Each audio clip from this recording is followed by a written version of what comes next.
21 वर्षांची विश्वसनीय परंपरा म्हणजेच संदेश चष्माघर। आता 1999 रुपयात 2 चष्मे, सर्व प्रकारचे ब्रँडेड गॉगल्स आणि स्पेक्ट्स उपलब्ध, प्रोग्रेसिव्ह लेन्सेसची संपूर्ण रेंज, नेत्रतज्ञांमार्फत नेत्र तपासणी, सर्व प्रकारचे कम्प्युटर यूजसाठी चष्मे उपलब्ध, विनम्र आणि तत्पर सेवा। ठिकाण संदेश चष्माघर, काळा नंबर 31 आणि 32, बस स्टँड कॉम्प्लेक्स, पहिला मजला, दत्त मंदिरा शेजारी, संगमनेर। प्रोप्रायटर अमोल देशमुख 9150 290 290 आणि 9270 37 41 74।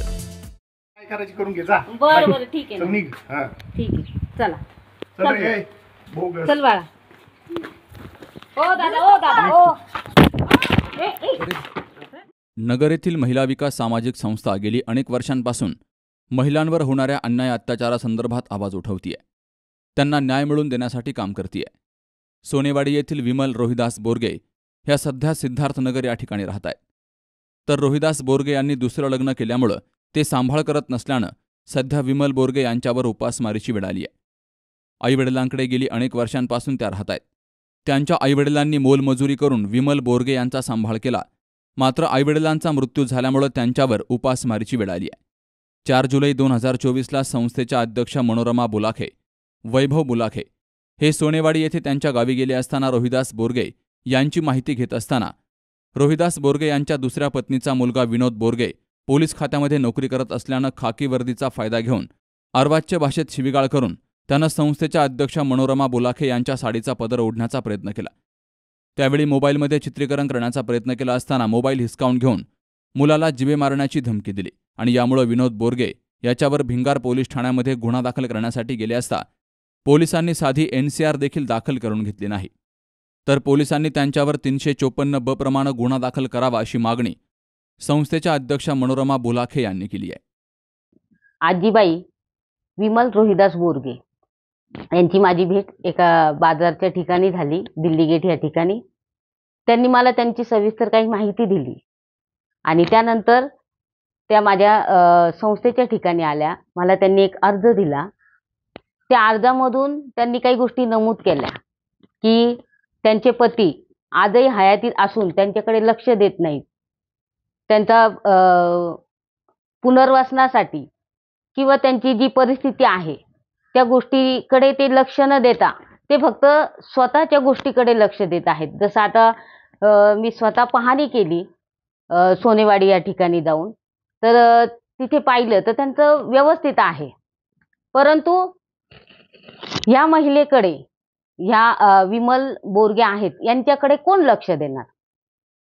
मी त्यांना मी विचारपूस करण्यासाठी तिथे चौकशीसाठी गेले, तर त्यांचा मुलगा विनोद रोहिदास बोरगे यांनी देखील माझ्यावर हल्ला केला, मला शिवीगाळ केली, माझे साडीला हात घातला, अक्षरशः माझा पदर वगैरे ओढला आणि माझ्या मुलावर आणि माझ्या मुलांनी माझ्या बचावासाठी आला तर त्याच्यावर सुद्धा हल्ला केला, त्याला मारहाण केली, मला तोंडात झापड मारली आणि तिथून आम्हाला हाकलून लावलं आणि दमदाटी सुद्धा केली की जर तुम्ही आलात तर तुम्ही जिवंत जाणार नाहीत। तर अशा प्रकारची दमदाटी करून जर एखादी आमच्यासारखी व्यक्ती तिथे जाऊन फक्त विचारपूस करण्यासाठी गेली तर त्यांना हा त्रास करतात, तर ह्या गरीब महिलेला किती त्रास होत असेल।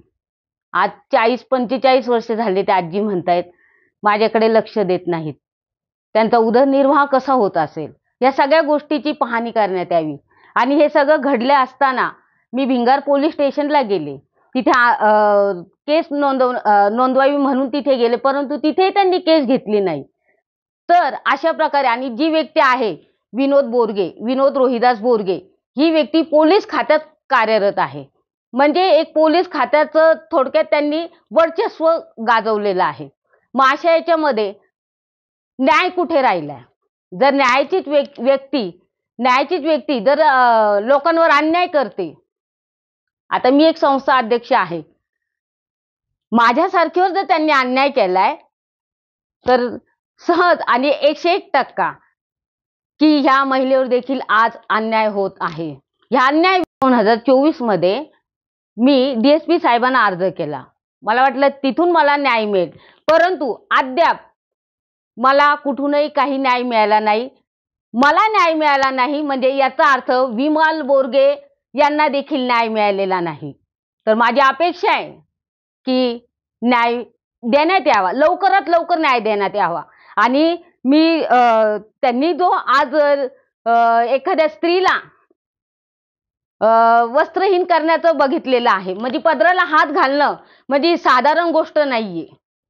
आज तुम्ही पोलीस खात्यात काम करत आहात, म्हणजे तुम्ही जनतेचं रक्षण करण्याऐवजी तुम्ही जनतेला त्रास देतायत.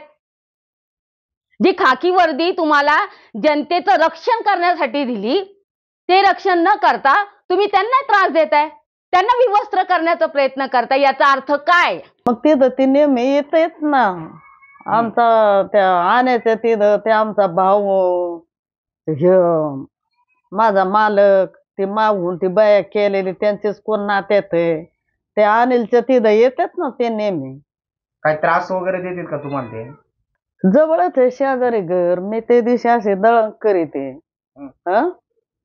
आणि ती नूतन आली आणि मग ती शिरघरामध्ये आणि मी अशी दारात दळण करीते आणि ती शेजारची पोरगी ती लिहिली, तिने धरलं असं ते दगड का काय लाकूड होतं, तसंच हातावर बसवलं. माझ्या बांगड्या फुटल्या, मला लागलं हाताला, ते सुपळ फुटलं. माझा हिस्सा मला पाहिजे, माझ्या मुलींचा माझा हिस्सा मला पाहिजे.